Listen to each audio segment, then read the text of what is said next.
Failure is a part of life. The way we learn to handle that failure is what shapes our lives. We're going to make mistakes. People we trust will let us down, and our health will fail us too.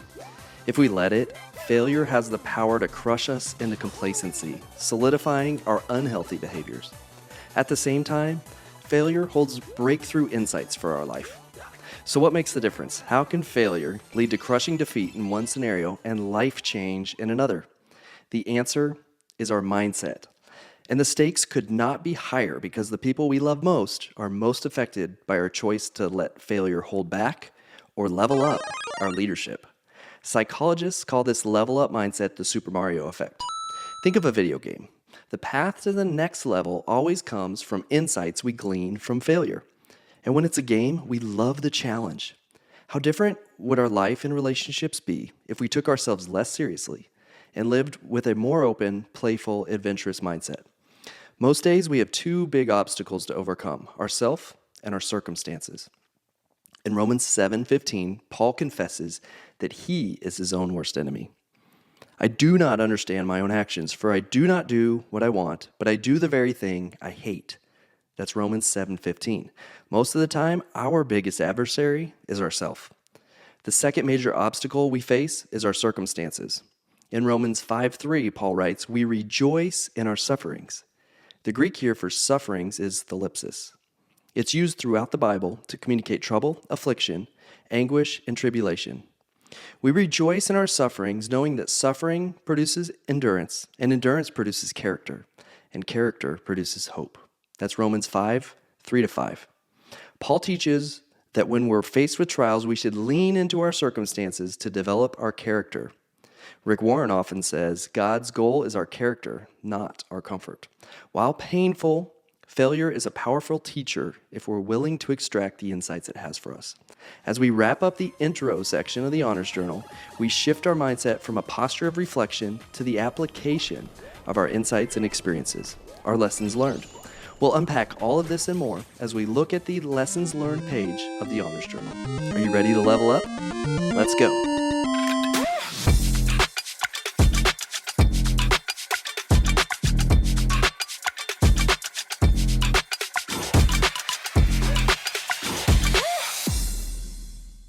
Without realizing it, the Honors Journal created a way for me to track and gamify my personal growth.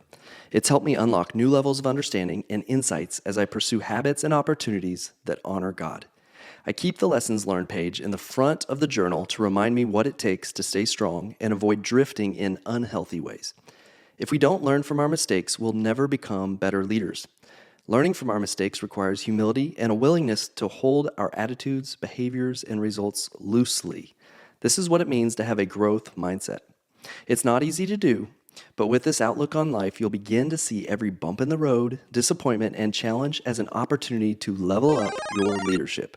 And if you believe, like I do, that God can use every experience for His good purposes, then you'll start to see your personal growth as the best way to honor Him and steward His calling for your life. Have you seen this before? Choose your hard. Marriage is hard. Divorce is hard. Choose your hard. Obesity is hard. Being fit is hard. Choose your hard. Being in debt is hard. Being financially disciplined is hard. Choose your hard. Starting a business is hard. Working 9 to 5 is hard. Choose your hard. Life will never be easy, but choose your hard. It's true, life is hard. And if you don't choose your hard, life's circumstances will choose for you. That's why it's so important to recognize and grow from our setbacks and failures. There's a process I use to do that. Situational debriefing is a tactical strategy used by military leaders, coaches, and executives for continuous improvement. So I do too. The first step is to debrief privately. Take time to calm down. Use a separate journal or voice memo to record what happened. This is just for you. Don't share it with anybody else. Next, review your personality inventory from within the Discovery section of the Honors Journal. What role, if any, did your strengths, weaknesses, risk areas, burnout areas, and triggers play in the situation? Did you overuse any of your strengths? Was there a point where you lost self-control, were dishonest, got angry, felt uncomfortable, hurt, or betrayed? To help you navigate this on your own, I've created a one-page checklist that you can download within the intro course materials at honorsco.com. Finally, pray about it. Ask the Lord to reveal what you could have done differently. Make every effort to live in peace with everyone and to be holy. Without holiness, no one will see the Lord. Hebrews 12:14. Second, get honest feedback. Once the dust is settled, ask the people involved for an honest assessment of what they think happened. Just listen. Don't get defensive or try to explain yourself. Does anything they shared align with what you already know? Did they add anything new? Getting feedback from others is my go-to technique because it generally offers the fastest path to personal growth and reconciliation. Finally, make things right. Do what you can do to lead the situation in a healthy direction. That's what leaders do. Always circle back at an appropriate time. Don't stuff it or hide it or brush it under the rug. Share what you learned about yourself, own your mistakes, and ask for forgiveness. Here are some ways to get there. Go for it. Own your mistakes and apologize. De-escalate the situation. Add some humor. Focus on areas that you agree. Maybe take a break for a while. Write them a note. Seek support. Get an outside perspective from friends, mentors, family, or a Christian counselor. Collaborate. Work to understand everyone's point of view. Compromise. Find a mutually acceptable middle ground. Accommodation. Sometimes, to avoid further conflict, it's okay to put your needs aside and give in, even if you don't agree. Don't be selfish. Don't try to impress others. Be humble, thinking of others as better than yourselves. Don't look out only for your own interests, but take an interest in others too. Philippians 2:3-4. It's important to validate and acknowledge hurt feelings when resolving conflict. You can't force people to forgive you, but you can forgive them and seek reconciliation. Forgiveness doesn't always come with trust. You may have some work to do to get back on track.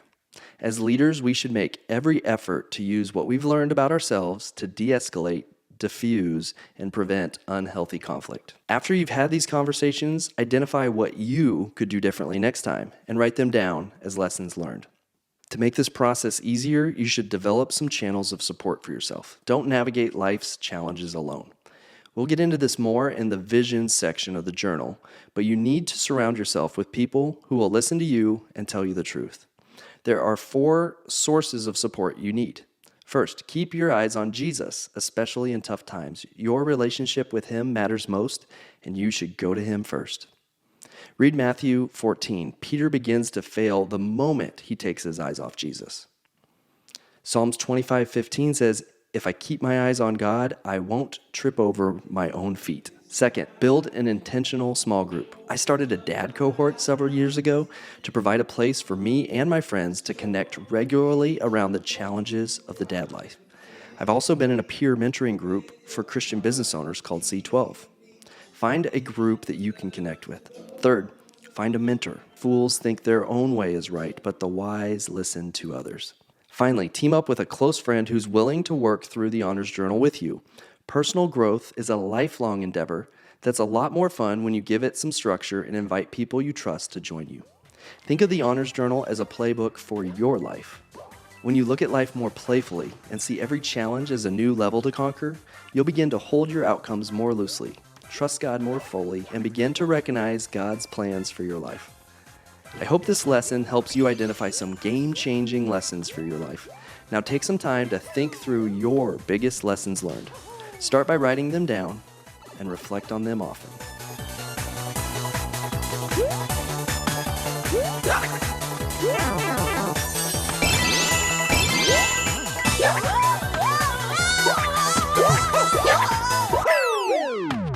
Oh yeah, Mario time!